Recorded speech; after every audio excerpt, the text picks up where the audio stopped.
West Ham just chasing the ball down for the final kick there. De Gea.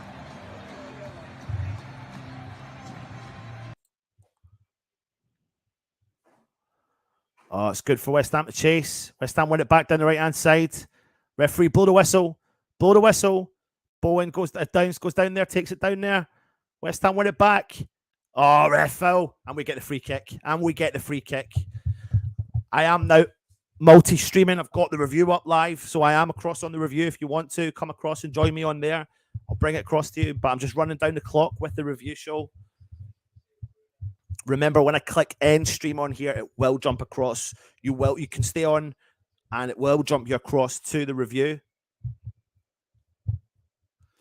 Or if not, find it on the channel.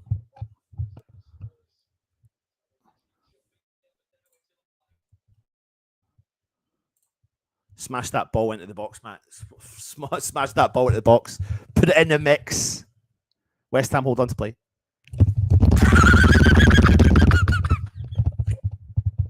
That is how you fucking do it. That is how you do it. That is when the shit hits the fan. You turn up and you do a job when people, again, don't expect it. Absolutely buzzing. Come and join us on the review for a right good old chinwag. See you on the other side. Come on, you irons. Welcome to the West Ham Network. This is your review. Of course, I am here. You've just witnessed us on the live stream over there, the Matchday Live. Wow. Yes, you hear me right. Wow. Saeed Benrahma gets West Ham the 3 points. Many people did not expect that tonight. There was a lot of squeaky bum time. There really was. But I tell you what, man. What a performance from many a player. But there's one particular player. It's more than one player I want to talk about. But there's one player I'm going to talk about first. And the first player I'm going to talk about is Lucas Paqueta. But it's unbelievable performance from West Ham. It really is. From back to front, players stepping up. Antonio's hold-up play was phenomenal. Really, really was. Let's talk about Antonio first and foremost. You know, he's been in for a lot of criticism. He really has. But he stepped up to the mark the last couple of games. We've had to rely heavily on Antonio from the front line. I'm talking about the game. I'm not talking about the season. I'm talking about the game. Enjoy this victory. West Ham have just won 1-0 against Manchester United at home against anyone else's probable predictions from it. You know, we've given ourselves breathing space. We are 7 points clear of the relegation zone with a superior goal difference to several teams down there. Obviously, we're on a similar goal difference to Leicester City, but a superior goal difference to everyone else down there. That is really given us that breathing space, that helpful hand, and we can and could find ourselves safe by next weekend, officially mathematically safe by next weekend. How good a feeling would that be? Do you know what I mean? Wow. It's in our hands. And then we can put to bed this fucking Premier League season and concentrate on the Conference League. But I'm delighted for players like Antonio. I really am. Do you know what? He called it last season. He said he wanted to get support. He really wanted to get support.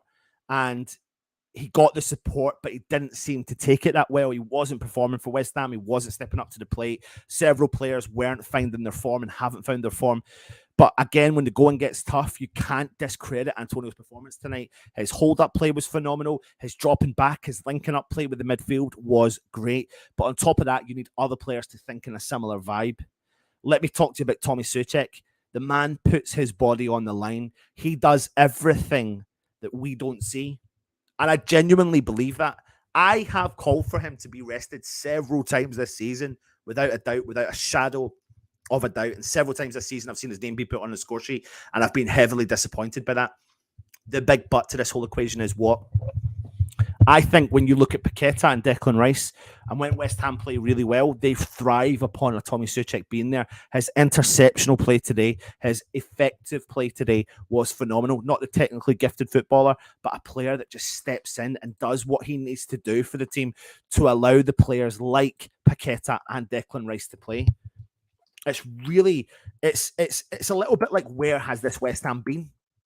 Like, you can't help but think, where has this West Ham been? I'm going to come on to other players in a second, but I'm going to want to talk to you about, what's his name? I can't even remember his name. I'm just elated, to be honest. There's a player's coming to me. I've spoken about Tommy Souček. Jared Bowen. Do you know what I mean? Like, reasonably effective at getting forward, but it's his defensive duties tonight. It's his defensive duties. That's him working for the team. Jared Bowen working for the team tonight. I thought he was phenomenal doing his defensive duties, supporting another player I'm going to come and talk to you about as well. I'm working my way to the players that I think are challenging for that man of the match spot tonight. Before I mention anyone else, Ogbonna, do you know what I mean? Came into the side, relying on him again. Agard playing alongside him. I thought Ogbonna had a really, really good, solid game. We kept everyone at bay.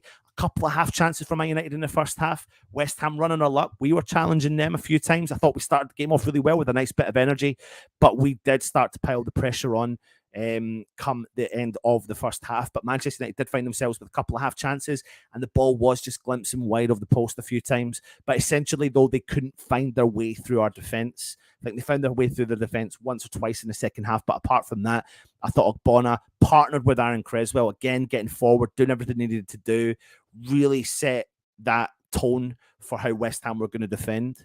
But let me talk to you about players. I'm going to then talk to you about Naif Agard. I thought he had one of his best games in a West Ham shirt tonight. Again, commanding with Ogbonna, really calm, collected on the ball, really good vision, getting in front of all the strikers when they were having shots at last chances, beat matches players for pace, calm, collected, good headers, good chest in the ball, just calming everything down back there. And him and Ogbonna starting to pile up a bit of a fantastic partnership with him as well. So fair play to them. Listen, first major shout out comes to Thilo Kehrer. The guy has been criticised from the start of his West Ham career right through to now. And the guy done absolutely wonderful. He kept every threat that was thrown at him. And let me remind you of this. He was threatened by Rashford. He was threatened by Bruno Fernandes. Why? Because they kept changing their shape. They kept changing their players, and they kept putting different forms of players on him. Malaysia, they played on him. They put Eriksen out there on the left-hand side a couple of times. Jordan Sancho came on. He dealt with Jordan Sancho. Like, there was nothing that really necessarily bothered Thilo Kehrer. He played the full 90 minutes at right back. He had 3 clearances, 1 interception, 3 tackles. He won 75% of his ground duels. He won 100% of his aerial duels. He only lost possession 6 times. He was accurate in his passing, 88%. He had 88% pass accuracy tonight. He made 1 key pass. He was accurate with 50% of his crosses. He was accurate with 75% of his long balls as well. An effective player tonight for West Ham, and a much-needed performance from Thilo Kehrer. I'm absolutely buzzing for him. I thought it was a great, great performance from him. Next up, Declan Rice. What can we say about Declan Rice? Another man of the match performance, going alongside many of the other players in there. Full 90 minutes for West Ham, 61 touches, 81% pass completion, 100% accurate on his crosses in the game. His dribble attempts, 100% successful, 4 out of 4 attempts. He won 80% of his ground duels. He lost possession 10 times today. Very rare that he does that. He had 1 shot blocked, but the guy was fucking everywhere on the field, man. So effective. Really, really good again doing what he does. My personal... I'm not going to come on to him yet. I'm going to talk to you about Said Benrahma. I loved what was happening tonight with Said Benrahma. Watch the game back. Watch the highlights. Look at it again. Think about the game you've just watched. Look at what you saw tonight.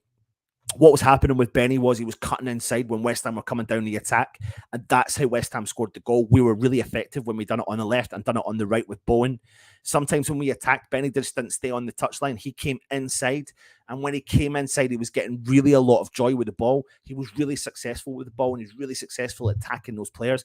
That's an exciting Benrahma. That's a Benrahma I want to see. Someone play through the middle. I think he's going to be really effective through there. That seeing him do what he did tonight gave me a lot more confidence in him in his career with West Ham moving forward. I think there is an absolute wonder baller there, to be honest. He's creative. He's effective. His defensive duties tonight, whatever, take away any of the shite that we think about the whole David Moyes situation, but think about what, the one thing they always say is that they need someone. David Moyes looks at a player defensively. Benrahma was never that player, but tonight, man, he got stuck in defensively for West Ham. The man got one goal. What a goal it was. 1-on-1 with Manchester United coming in from the halfway line, driving forward, but Man United done well to get two other players back. Lindelof steps in front of Benrahma. He was going to lose the ball. He had nothing to lose. He fired a shot at goal. De Gea should, of course, do so much better. It's a mistake from De Gea. He dives. I don't know why he's diving. The shot's not even the most powerful shot ever. He puts his hand down and he can't stop the shot. But fair play to Benrahma, finding the corner slot, finding that little pocket, putting the pressure on. He played 87 minutes tonight. He had 58 touches, 74% pass completion rate, 3 key passes. He was accurate with 50% of his crosses this evening. He created 1 big chance. He had 2 shots on target. He blocked 1 shot. He won 50% of his ground duels, 50% of his aerial duels in the game. He did lose possession 17 times, but as a forward-thinking player, that's what you expect. He made several tackles in the game and made several clearances in the game. But before Rossi B comes on, man, let me talk to you about this guy. Lucas Paqueta. Wow. I know they gave, I think the TV gave Declan Rice man of the match. I think the stadium sponsors gave Benrahma man of the match. But for me, there was no questions that Paqueta was man of the match tonight. He is absolutely phenomenal. 72% pass completion rate. 3 key passes, accurate with 50% of his long balls. He created 1 big chance. He had 2 shots off target. He was successful in 75% of his dribble attempts. But get this part, he won 80% of his ground duels tonight. He won 50% of his aerial duels tonight. He made 3 clear-cut tackles. He was so effective all over the park, penetrating balls forward, breaking up the play, being effective in every single thing he does when he touches that ball, chesting the ball down, chipping it over the opposition player, playing with a bit of that Brazilian confidence that brings that va-va-voom to the team. And he single-handedly brought that va-va-voom to the team. And Benrahma loves playing with him. Rice loves playing with him. Souček loves playing with him. Thilo Kehrer loves playing with him because he just covers so much ground. He is, honestly, his heat map every single week. I could just bring you up the same heat map every single week because he must be one of the hardest players to mark in the Premier League. He must be. He literally must be. I'm looking at his heat map now and he is everywhere on the park. And Declan Rice, also another player hard to mark as well. But when you look at the contrast of heat maps, it's ridiculous. It's all over. It's shared responsibility. That's what Paqueta brings to your team. It gives you that calmness, and when you're defending, he intercepts. He doesn't care. He gets stuck in. He loves it. He absolutely loves getting stuck in. I'm absolutely buzzing. I'm over the moon, man. 1-0 West Ham. What a game. What a game. Mikey says it as well. What a game. We just beat 12 men. I mean, and I even spoke about the fact that we should have had a penalty and possibly one of the goals should have stood. I don't even know. I'm just being a little bit whatever, but the situation is we should have had a penalty and we should have been winning the game 2-0, to be honest. But VAR, do you know what? What a fucking statement. VAR failed. West Ham prevailed. You're right. Black Country Hammer, great performance. Still fuming with VAR. You can say that again. Alan Dunn, absolutely brilliant win. That's why we should be playing a clean sheet and 37 points. And the clean sheet's huge. I am forever blowing bubbles, mate. You can say that again. VAR was shocking today, but great performance from West Ham. Big win from Peter Chelmsford. Antonio, perseverance. You can say that again. Pat Holland, fan relief with an abundance, man. Wow, Mr. Man. Kira looked good. He looked more than good. He looked phenomenal. A massive win from West Ham. It really was. Mandy G says now we can relax and focus on Europe. Obviously not mathematical, but my God, man, we've given ourselves the best position. We've put ourselves in the best position. 3 games to go. We've hit that 37 point. I think there's only been one team that's gone down on 37 points, and that has been Newcastle. So we've given ourselves the best possible chance to survive, leaving it up with the mix down for the rest of the teams. Michael believes us and Brighton need to try and sue VAR for loss of earnings points being cash in Premier League. Man United deserved nothing in that game, and 1-0. The worry was we're going to score. Come on, you Irons. Great game. It really was. I tell you what, mate, I can't begin to tell you how impressed I was with him tonight. I've been impressed with him as of late. He's starting to settle into the West Ham side. When he first came in, to the West Ham side at the start of the season. He made a couple of individual errors, but the all-round game wasn't awful. Then he started to get chopped and changed in positions, and he wasn't necessarily playing really well. But he is brimming with a lot of confidence, and you can see that. You can absolutely see that. Kehler's defending as he should, keeping position. Well, do you know what? After that performance tonight, and Soufal's out, no one else is going to come in and take that position from him. It was a fucking brilliant performance, really was, and he absolutely deserved that. He absolutely deserved it 1,000,000%. VAR people need to have serious meetings in the summer break and agree to be fair to West Ham. VAR just need to have several meetings in general to understand what it is that he needs to do. Generally simple. What the hell does what does the system need to do to get it all sorted? Let me just send that to someone there. Yeah, they do though, 100%. What a birthday present for me. Well, I'll tell you what, Scott, I didn't know it was your birthday, mate. Happy birthday to you. Everyone, please drop in a happy birthday to Scotty Boy as well. So hope many happy returns to you. Back for all nines today, really were, but a couple of really standout performances. One in particular, Thilo Kehrer. Honestly, WHU 58, fantastic. We so needed 3 points today, and we deserved it.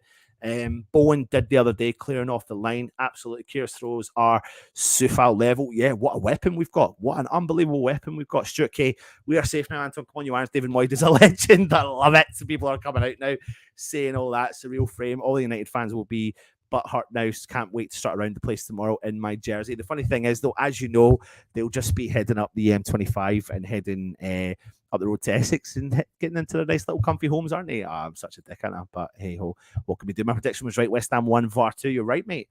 You're right. Absolutely. Should be 3-0 to us. More, we outplayed them. Rice was man of the match. A solid 10. Wait for the predictions. The ratings tomorrow, because you get a chance to get your opinion in there and let us know. For a change, not one bad player for us. You know what? I probably agree with that, Pat. I really do. There wasn't one bad player. I think when you score the ratings tomorrow, I don't think there's anyone below a 7. I really don't. I don't think a player tonight was below a 7.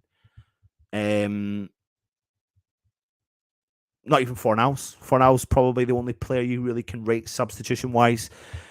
And I thought he got stuck in when he came on and closed up play and done everything he needed to do. So I don't think there is a player going to be a below a 7 tomorrow. Kehrer was a very good in his throw-ins, our class. West Ham are massive everywhere we go. Everywhere we go, come on, you irons. Good team performance from Peter Chelmsford, all working together. Pretty bubbles in the air. You can say that again. Barry Clark, we should have won 3 or 4-0, but once the ref on VAR rob us of goals. Absolutely. Scott says Rice was at his best again. The rest helped him. Alan Dunn said not one player rating should be under 8 today. Well, there you go. I said 7, but I'll agree with you in 8. Just waiting for Russ's stream to come up. It was the best team performance of the season and -10 for VAR as per usual. Courtney Buccaneer, that was 3-0. Cheated out of a big victory, absolutely. Pac-Man was very good too. He was. Great second half. Well done, boys. Let's have a good ending to the season. Come on, Europe, absolutely. Kehrer is a pit bull. I tell you what, good way of describing him, Trini. Really good way of describing him. Brilliant. Best match of the season. Yeah, absolutely. Let me bring in DJ Rossi B. Rossi B, matey. Talk to me. Wow, wasn't it? Wow. Could have been 6, couldn't it? Could have been 6, could have been 7. We were great game, wasn't it? Great game. It was go on, you go for it, mate. No, I was just going to say there's quite a few controversial decisions. We'll come on to them in a second, Russ. But let's just talk about the positivity, right? The going gets tough. We turned up tonight. We turned up. And we done. Do you know what, Russ? What we were saying was, and I know you're going to be doing the ratings tomorrow, but what I'm going to say is there's not one player really going to score under an 8, really, is there, in that whole team? No. I thought from Fabianski to Antonio, they all put a shift in. I mean, I thought Agad played. Yeah, I thought Thilo Kehrer was exceptional right back. I really did. I think he was Russ, fantastic. Let's talk about Thilo. People are saying in here, Kehrer is a pit bull. You know, I'm thinking about Kehrer, start of the season, couple of individual errors, but I thought his all-round game was actually okay at the start of the season. Then he was dropped from the team. Then he was put in all different positions, not really giving him that boost of confidence. I thought when he played against Manchester City last week, I thought he actually did all right. Yeah, As much as we got beat, I thought he actually did all right. And tonight, I'm not going to lie to you, as you probably did, Russ, when you seen his name on the right back position, you thought, "Oh shit, here we go again." I tell you what, we misjudged him tonight because I thought he had quite possibly his best game in a West Ham shirt. Yeah, no, I agree. I mean, I'm always a fan of. I thought he obviously came on and played the Arsenal game, didn't he? He played right back, centre back of the right-sided centre back against Arsenal. I thought he did really well. I thought he was unlucky to not be to be dropped really.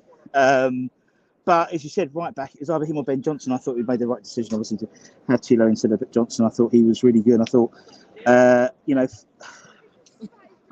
there was there was a couple. I think it was in the first half where it was a full pace sliding tackle, and the crowd, it might be second half actually, and the crowd just got off their feet. And that's what it takes. That's all it takes to get this crowd going. Is you and me remember back in the day, Baker. When Julian used to do a crunching tackle and get the crowd going. That was all it takes. But it was just one incident. It was throughout the whole game. They had no joy. I mean, most of the joy was coming from Wan-Bissaka really on the first half, down Cress's side really. But even Cress put a good shift in. You know what I mean? And I sort of, you can say when they're getting frustrated when they had to literally put everyone on. Literally everyone came on, wasn't it? All their striking options, even taking off Wan-Bissaka to put on Darlow up front as well. They're sort of more of attacking threat on the right side. It was just from each man. It was a brilliant performance. I want to talk to. We're going to go through some individual players, but I want to give a special shout out, mate, to Paqueta. Fuck me, Russ, mate. The guy's got. Do you know what's funny about Paqueta? He's got everything. Everything. Yeah. He's like a defensive midfielder. He's a creative player. He adds that va-va-voom that drives West Ham. And at one point, I'm going to try and find the clip, and I'm going to send it to you if I can. At one point, it looks like Declan Rice looks at him like this. Was that the second? No, because there was. I was listening to you on commentary, and there was the bit where he, in the second half, where he headed it, flicked it up, took it back, and then just laid it off the deck, and Moyes stood up and just clapped. And it was like I've never seen him do that. I've never seen him do that. It's the sheer confidence, right? A player like him, I don't mind when he goes forward and loses the ball because 75% of the time he's creating real clear cut opportunities for our club. And the other thing is when he loses the ball, he wants to fight and win the ball back. He is in a groove. He's in a groove. Yes. He is in a groove. He's enjoying the Premier League.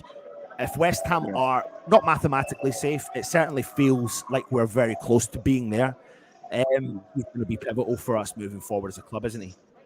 Oh, without a doubt. I mean, I thought he was probably, with that Man City game last week, early in the week, he was probably one of the shining lights, really. I thought he was actually quite good. And you could see, him leading the midfield in terms of, what could be next season, maybe. But I thought he was brilliant. And just his link-up play. And he instills confidence. When he's doing these little passes, everyone was getting involved. Souček was getting involved in some of the passing and stuff like that. And it's like, if he'd scored that volley in the second half, mental. It was just, it should have been a hatful, really, for us, in all honesty. Yeah, no, you're right. But I do a couple of more players before we kind of get into the kind of nitty-gritty of the game. But you know what? Tommy Souček, man, he comes up for a lot of criticism in a West Ham shirt from many a West Ham fan. And I think sometimes it feels like it's right that he is criticised. But what I find really interesting, and you picked up on it and I picked up on it as well, we've seen one of the interviews with Declan Rice and you've seen Tommy Souček there and you kind of got that vibe that they were like, listen, without saying it, they were saying it in their minds like, we need a Tommy Souček. I don't care what the fans think. He's pivotal to our season.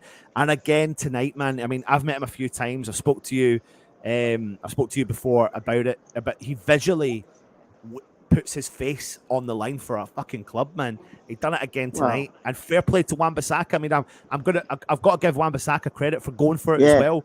Two of them not giving a shit, trying to put their necks on the line for the club. But Tommy Souček, man, done it for West Ham tonight again, and saved us. Well, I mean, the lad got glued up. he cut his head open. I mean, you can see in there, that's him. They glued it up. And I thought, okay, then our floor manager says, number 12 is going to be coming on. So I thought, yeah, Souček for Downs makes sense. What does he do? Gets to the touchline, takes his shirt off, puts a brand new one, carries on. It's like, I'm not being funny. That epitomises the dogged spirit we want as West Ham fans. And he's done it. He's done it before. It was against Spurs, and he put his face literally his face in the way of getting the boot in it. And he's done it again today. And he doesn't give a shit, man. He just gets stuck in, and I love that. And I'm not trying to roll on the kind of positivity of winning a game and going, but I couldn't help but pick up on it. You picked up on it as well. The interview with Dec, and it was just like there was this kind of reliance on Tommy Souček tonight. His interception, his interplay was really good. He was a bit technical tonight. He's not a technically gifted footballer, but he was a little bit technical. Decent spraying of the ball. You can see that Deckers and Paqueta love having that comfort of a Tommy Souček there. That's exactly what it is. We've interviewed people like Zamora and people like that, and we've had Luke Chadwick was there today, so we interviewed him, and they all put Hayden Mullins in their side, and Hayden Mullins is a very similar player to Souček. Not the most exciting, often criticised for not being progressive, not getting the ball forward, but he just gets in there and gets stuck in there. And that's what we need. And that's what you want. For all the guile that Paqueta brings, you need some grit. And he brings it. And he brings some solidity to allow Dec to go forward more, to allow Paqueta to go forward more. And hopefully, we're on the right course now. You know what I mean? We seem to have the right balance in that midfield now. So let's briefly talk about VAR. Let's just briefly talk about it. I mean, you're obviously you get a little bit of extra knowledge of what goes on in behind the scenes, etc., like that. It's really tough, though. You probably hear from the VAR officials, and you probably go by the letter of the law because of what you're kind of sitting beside, etc. But the letter of the law doesn't really add up to what you visualize on the park. And then there's trying to differentiate what is a handball and what isn't a handball, and what their interpretation of the handball is. Now, you look at Thiago with Liverpool, and you look at what the situation today. I can't remember who the player was again. Lindelof. I mean, at what point do either of Newcastle them... as well. Watching the Newcastle one, I was watching it. I was watching the Newcastle Arsenal game with Keith Robson, who's obviously a Geordie, like shouting at the referee, shouting at the telly. VAR overturned a handball there. I think, to be honest, I thought that one was the one today should have been a penalty. I think the reason for their maybe saving grace was it was the end of the half, but they were looking at it when the ref called up. But obviously they then go off the pitch rather than carry on. So that's. But then still, people coming up to him afterwards. Moisey came up to him. I saw him again. I think Oggy. I think Antonio as well. But to me, that one was one. And even the guy who's a director in Preston, he said, "I think you're unlucky there." I think that one should have been a penalty. So it's just the inconsistency, isn't it? You either give everything or give nothing, and there's always, if the law changes any time the ball's kicked at your hand, it's a penalty. Then we can all live by that law, and you might have 3 penalties a game, but at least it's the same for everyone, isn't it? And then when you Man United, Antonio's goal, should it have stood? Should it have not? I mean, his hand. I mean, if you're again, I don't know what the rules really are. If I'm being honest, his hands up. De Gea's going to make the it's literally he's not. His hand's just there. It's like it's just resting. It's not like he's resting. Yeah, you're totally right. He rested it against him. I wouldn't say it was actually a foul, but against the letter of the law, you put your hands up in front of the keeper, irrespective of how much contact was made. It still was. It was. If Antonio hadn't made any contact, if he hadn't touched him at all, even if it was a feather touch, which it really was, then the goal would have stood. But it's that interpretation, isn't it? So, we were unlucky. But we have been unlucky. Russ, has Moyes justified Declan Rice, Tommy Souček, and Gerd not playing against Man City? Has he justified it? I think they actually were ill. I think they genuinely were ill. I'm just saying, has he justified it sarcastically? Has he justified it? I think he justified the illness, but I still don't know who. I was trying to find out who the player who went home ill with, but it clearly wasn't anyone in the squad because Cornet was there. Who's the only one I thought it might have been. But at the end of the day, it was. I think we'd have all taken, beating United. I think everyone would have taken a point today. So to get 3 points, it means we can have the pressure is off the Premier League realistically. I mean, obviously not mathematically. But mathematically, I don't think Wolves are safe yet. So for me, actually, I think Wolves are safe. I think Bournemouth aren't safe mathematically. But it's about Thursday now, isn't it? Yeah, it's live from the London Stadium from Mike. Live from the and do you know what? And do you know what? Do you know what, Ross? Guess what's happening on Thursday, mate? I'm going to be live with you at the London Stadium. I'm going to be there, mate. I'm going to be there. And I'm buzzing. Yes. I'm buzzing. I am buzzing. I've got a half day, so I'm going to come. I've got to go into the office, but I'm going to come straight from the office. So I'll be here. I'll be here early afternoon for a late lunch. Yes, let's do this, mate. Do you know what? What good bit of momentum. What a good. Oh, hopefully I've not lost them. What a good bit of momentum, Russ, going into the semi-final, isn't it? I mean, it's nice that we've come off the back of 3 crappy losses that could have really put the league to bed, but made it a little bit more sweeter from beating Manchester United at home on home turf just before the semi-final. At home again, coming into the tail end of the season, only got a couple games left now at home stadium. Yeah. But that will do wonders for this team, mate. That will do wonders going into this game on Thursday, won't it? It's what we need. And I mean, even if he had a good draw today, that would have really helped us. Just momentum. I know, obviously, AZ. I mean, they play this weekend, but before then, they hadn't played for. I think they had like a 10-day rest, so they play today.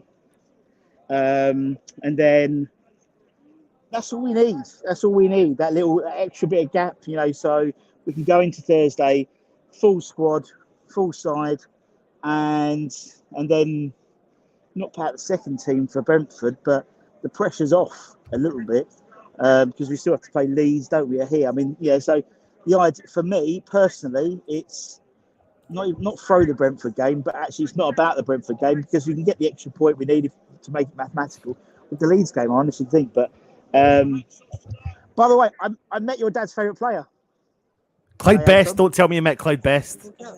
Huh? Yeah, but you'll be here because I got a mic today. Just ask him. No, let him talk. Just come close to me. What do you think? What do you think they go? What I think about the game? The game was the best game I've seen. Fucking Benrahma, fluky goal, but you know what? We'll take it. We're safe. We're safe. Yeah, and then we've got Thursday to look forward to, innit? Exactly. Good luck to you, mate. Good luck to you. I tell you what, people will discredit. I'll come on to this in a second, but Clyde Best in a second. Oh no, actually, let's talk about Clyde Best for a second. No, so I met him, but when I seen him get paraded around the training ground, I was like, oh my god, man! And I'm praying, and I don't know if he said to you, is he around for Thursday? I don't know, actually. I'm hoping he is. He's got to get a double whammy. I hope he is, man. He's a lovely guy, isn't he? He's a lovely guy. Yeah, he did an interview on a pitch, which was nice as well. Yeah, it really is. Russ, don't underestimate. I heard the guy there obviously saying Benny fluky goal. What we have to talk about with regards to Benny is the fact that he goes, and something I want to talk to you about, Russ, as well, is when Benny tonight, between him and Bowen, were starting to cut inside into the middle of the park, and it was really becoming effective. They weren't just working out on the touchline; they were coming in the middle, and it really was working wonders for Benrahma. And in actual fact, that's where his goal came from. He cut inside, clicks the ball, drives at the defence, goes one-on-one. He loses a bit of the pace. 2 players get back. Lindelof steps in front of him. Benny's blatantly going to lose the ball, Russ. He's blatantly, because he's got one behind him, he's got one to the left of him, he's got one in front of him. Yeah. And there's no one to the right. So unless he goes right, he's got nothing else on. So Benny just goes, you know what? I see a pocket. I'm going to hit the target, which is probably the right thing to do. No ifs or buts about it. De Gea should be doing better. Absolutely. Massive mistake from De Gea. But if Benny hasn't had that, simple footballing mindset to ping the ball at the thing, he's done really good. It's his work rate from before the shot. It's his cleverness to pick the pocket. It's not strong, but he's placed the ball into an area that's going to cause the keeper a problem. Bang, he's made a mistake, and that's all you can do. Yeah, I thought Benny, when he got man of the match today by the sponsors, and I thought he was really good. He's really good. As I said, he hasn't been playing to the standard that he's been used to for the last 4 or 5 games, but today I thought he was really good, really good. And he just and it's one of those things when everything clicks, you just see this swagger amongst the team, and it's really nice to see. Like, you know, it is this swagger. You see the way Paqueta picks up the ball, the way Paqueta runs with it, and it just gets people going. Just get them to going, mate. Yeah, it's really nice. Really I love it. So many comments coming in. What we're going to do without Rice? Can we survive without such a massive player? No player is bigger than a club. From Mikey. What game is Rice's last game for us? Who knows? Who knows? Who knows? Kira is a beast from EBF and Co. Possibly if they can play and express themselves, spend wisely, Noble can assess if the players really want to sign. Leicester away, last game of the season, Henry, but wait and see. Beat all the man your best today. Absolutely. It's such a shame because there is obviously a team there. Problem has been getting the players to click. Paqueta is going to get even better and will dominate games. What a player. That's from Chewbacca's secret love child. Joshua thinks 1 more year for Declan Rice. Andrew says incoming headband for Souček on Thursday. Absolutely. Kevin West Ham says thanks Anton for a good show. Shame we didn't have more goals, but I'll take that and safe. Come on, you Irons. What a massive win. Can sleep well tonight. Waited all season for this from Usual Suspect. Scott says VAR for the win. 90 says if player puts himself above, it can be a huge distraction for the opposition. To be fair, VAR will really overrule a ref, so it comes down to the ref. Gavin says Rice doesn't need to leave the team. It's binding together now and we can win things. I mean, honestly, Russ, got a little bit of like butterflies in my stomach thinking about Thursday now, you know, like because that win has given me that little bit of a boost, that confidence, even as just a fan sitting here. It's not you. It's like this. Yeah, but you'll see it. It's not on Thursday. You'll be there with Fred and but here it's like, I mean, I was talking to Bob. Bobby Seagull and his brother, who I mean, his brother comes out. He's a Tottenham fan, but he comes every game, and even he went. God, you lot stand up for it today, and you know, although we hated the 7 o'clock kickoff on a Sunday, the fact is, people had been out on the piss last night. They probably got up early and had been for a beer, but the atmosphere was rocking today, really rocking from the beginning. Yeah, you could hear that. And you know, when you get the West Ham's massive stuff starts going on, you know when things start working. And they were awesome, you know. But I mean, that's great because then obviously the fans will be on; they'll be ready for Thursday. Yeah, and that's what matters now, isn't it? 100%. Well, listen, I don't think we need to keep you on too much longer. If you are watching, please subscribe to the channel. Hope you've enjoyed that. West Ham walk away with 3 points, and without being mathematically safe, we feel like we are on. You know, possibly safe, probably safe. Yes, it's going to be a hard task for us. 7 points clear plus the goal difference, isn't it? Yeah, there's only ever been one team that's gone down on 37 points, and that's been Newcastle. So hopefully, touch wood, that is us done. You know, celebrating the king in style for all you lovely royal fans out there. Join us tomorrow. We'll have the player ratings, obviously with DJ Rossi B, but focus now turns to the Europa Conference semi-final. Tonight, you will see a reaction coming out from Holly live from the stadium, instant reaction. That'll get uploaded as soon as possible. So go and check that out as well. Russell, like I said, will be back tomorrow for the player ratings and some other content coming on the lead up to the game on Thursday. We haven't worked out who's doing the watch long. Fingers crossed we'll get someone for you for that. So we'll keep you up to date with it. But there will be some match day afternoon kicking about on the day of the game, and also there will be a review live after the game as well, so don't you be stressing about that. Anyway, from Russ and myself, enjoy tonight, enjoy the 3 points, enjoy your bank holiday Sunday, enjoy your bank holiday Monday. If you're having a few drinks, enjoy them. If you're having a few soft drinks, enjoy that as well. Take it easy, and of course, Rossi B, I'll let you send it out. Come on, you Irons. Have it.